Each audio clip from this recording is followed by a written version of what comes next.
We are recording. Test 1, 2. Okay.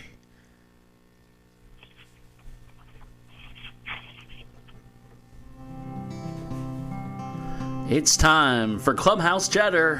Here's Norm Ordez. That's right. Good morning, everybody, and welcome to Clubhouse Chatter. I'm Norm. That's producer Brian over there playing the guitar.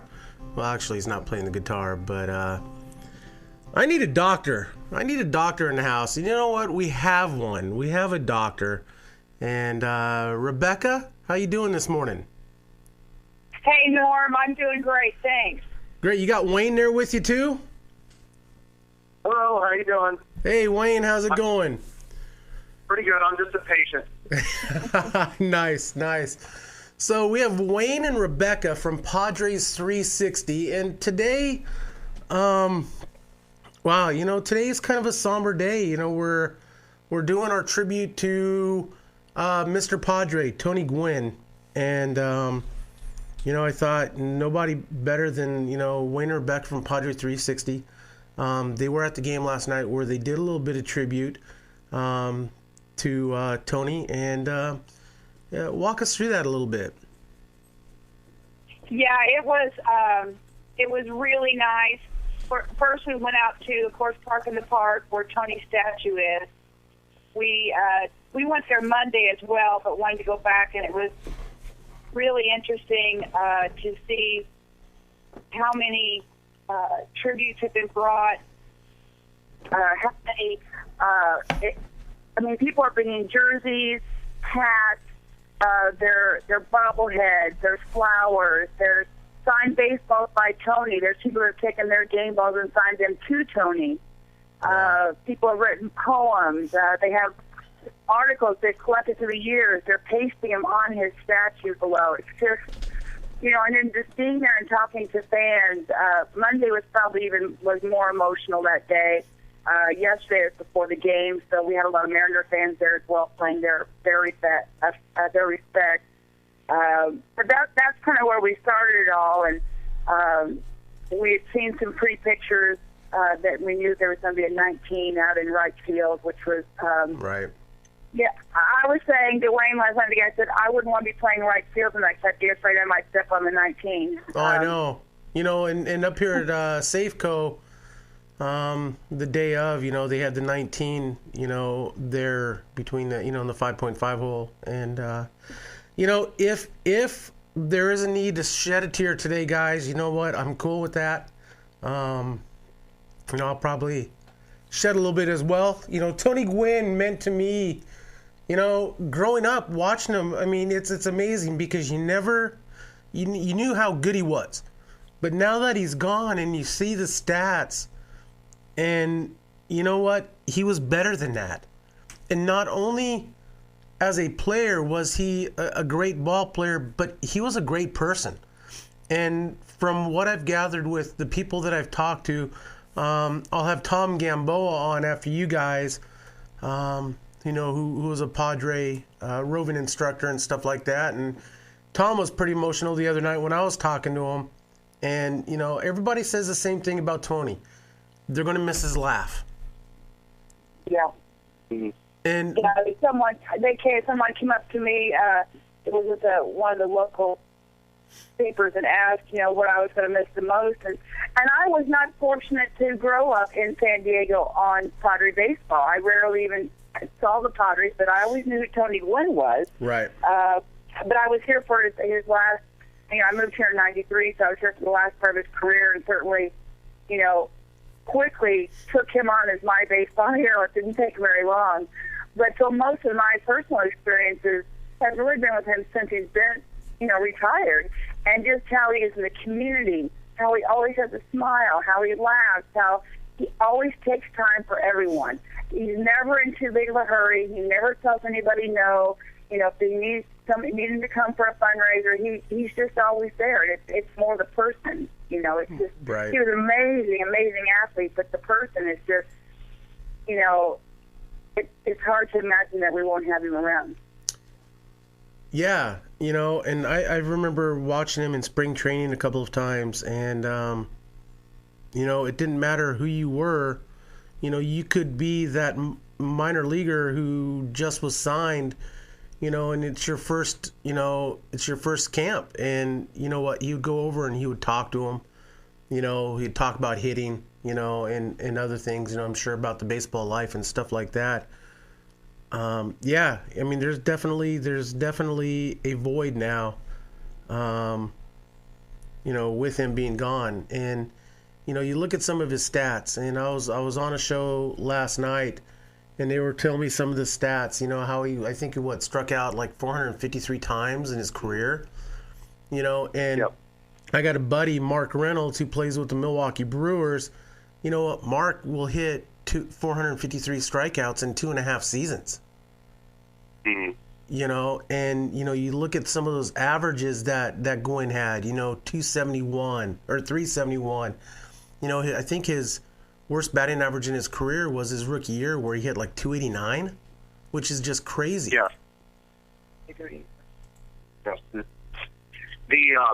It's funny you talk about it because, reflecting back over Gwynn's career, the year actually, it's funny, people talk about the 394 that he hit in the strike season, but the year that I remember most with him was 1987 when he hit 370. Mm-hmm. And he was in such a groove that year.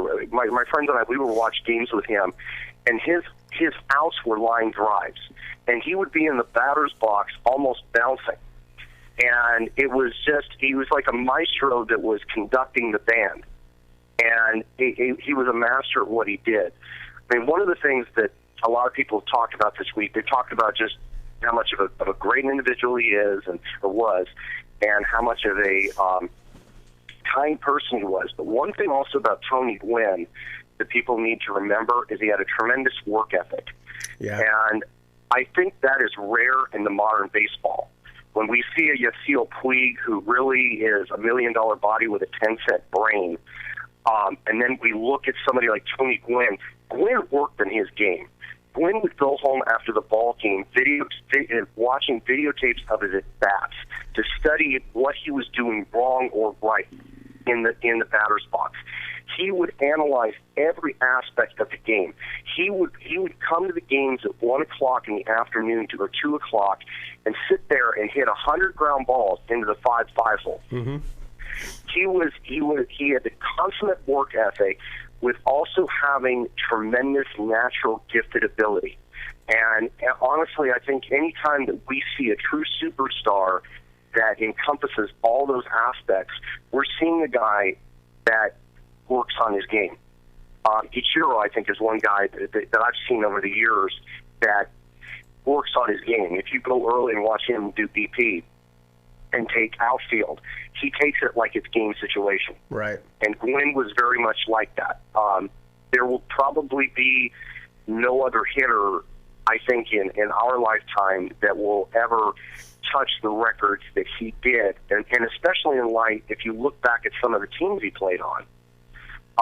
Some of the late 80s and early 90s Padres teams that were really devoid of a lot of talent at times, and yet he was posting these ridiculous, batting averages, and just a tremendous, tremendous athlete and a tremendous man. I heard a story about toward the end of his career, he would get frustrated because of his eyesight, and he had impeccable vision. And I remember listening to a writer say something about, hey, Tony, why are you upset? Because you got, 20/20 vision now? And he said, no, it was at 2015. And he was ticked off about that because he couldn't see the ball like what he used to. And it's like you said, the video, he was like one of the first ones who utilized video for just more than watching a game and watching pitcher. And I remember watching a video on him doing tee work. He was big with the tee work. Mm. And so where? Yeah. Did you go ahead, Rebecca? No, I was going to say that he, I was, of course, I've done nothing but watch Tony Gwynn videos for the last 3 days. But one of them, he was interviewed and he said, that he would go home and he would drive Alicia crazy because she'd videotape for him he'd go home and watch it. But he only wanted to watch not his hits, his home runs, because he wanted to be able to replicate that. So he'd practice in the garage. Randy Jones was telling a story about he'd hear him hitting balls against the garage door late at night. He'd go out walking his dog and he'd hear that. And because he'd go home, even after he may have gotten 3 hits in the game, but he'd go home and just study how he got those hits, and he'd try to replicate it over and over again. Wow. Let's talk about bringing back the brown and gold. I know, Wayne, you said something about this the other day. You know, it would be kind of a fitting tribute for the Padres to scrap their current unis and go back to the throwbacks. And, you know, I agree with you. I think that would be a fitting tribute. And do you know where that stands right now? Well, right now, I mean, outside of MLB, the sad thing is the current ownership of the San Diego Padres has basically come out against going anything brown or gold, and they're, for whatever reason, are obsessed with the blue.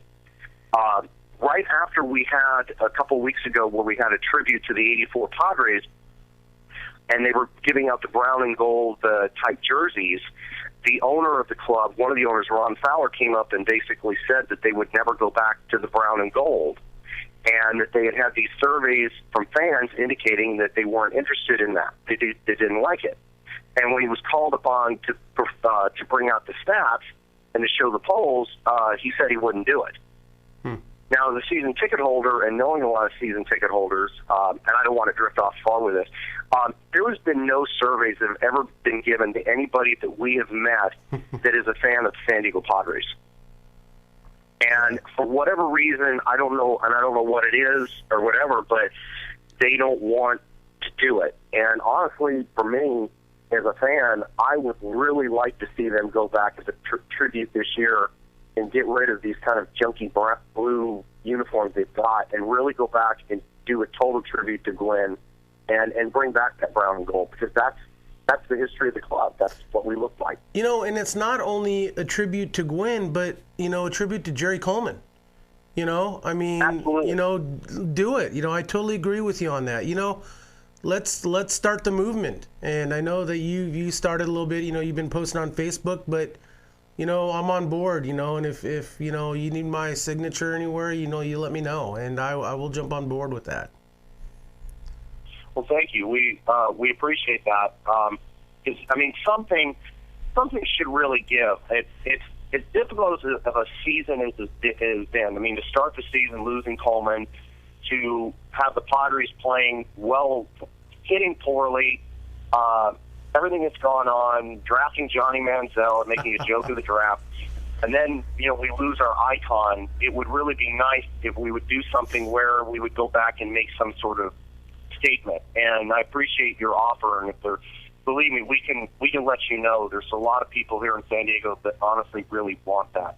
You know, definitely. You know, and we'll post it up on 990 Know It All, and you know, and we'll spread the word, help you spread the word. But you know, I think I think, you know, with what's gone on with the Padres organization this year, it's definitely a fitting tribute, not only to, you know, Mr. Padre Tony Gwynn, but to you know, Jerry Coleman as well. And so, like I say, you know, you guys let us know what we can do, and we'll help out as much as we can with that. And so, No, we appreciate that. So we'll end with this. What, Wayne, what did Tony Gwynn mean to you? Gwynn, to me, Gwynn, I kind of, like I stated before, he was the consummate professional, always striving to be better, always striving to be the best, not only on the field, but off the field. You know, always signing autographs, engaging the fans. To me, he is what a major league player should be. And, you know, there are very few of them left. I mean, I don't know. I know Cal Ripken played with the Orioles for a while. I don't know what he's like in Baltimore. But all I know with Gwynn is I can't envision anyone that is more of the prototype of what a major league player should be on and off the field. To me, he's a player that will never be forgotten, the greatest hitter of his generation, and a godly man who we will see again in heaven, because I know he's there with Jerry. Yeah. Rebecca, how about you? Well, for me, and I know it's been said probably 100 times this week, but I will always hear his laugh, and see that giant smile and hear him laughing, and he would just, I think it's been described as a cackle, or I have a huge laugh, and I'm quite well known for my laugh, and so I've always felt like, gosh, there's someone that does that on TV and does that on radio, and it was always just infectious and endearing, and that's probably been some of the favorite moments of some of the videos I've been playing at Petco Park this week, is just the ones where he would just get laughing about something. I will always remember that. Yeah. Well, and I agree. I agree with both of you guys. The laugh, and just, he was so alive, and, jovial, and just easygoing. But he was also a true professional. And, I agree with you, Wayne, that, more ball players need to be like him. And, he is one of the guys, with my stepson, if he ever decides to like baseball and he wants to look up to Tony Gwynn, I'm okay with that. I would let him wear Tony Gwynn jersey, and so I'm going to bust one out on you guys here. So, growing up as a kid in Idaho, I've always been associated with the number 18, and there's a reason for that. Brian, you don't know this. Number 19, when I was a kid, number 19 was taken. And that was the number I originally wanted because of Tony Gwynn. So I had to take the next number down. I didn't want number 20, so I went with number 18. And, a lot of people ask me why, what's up with the number 18? And that is what is up with the number 18. It's because number 19 was taken, and Tony Gwynn wore number 19. And, I was a big Dale Murphy fan as well, but number 3, I wanted a 2-digit number on the back, because I always just think that the single-digit numbers just kind of look funky.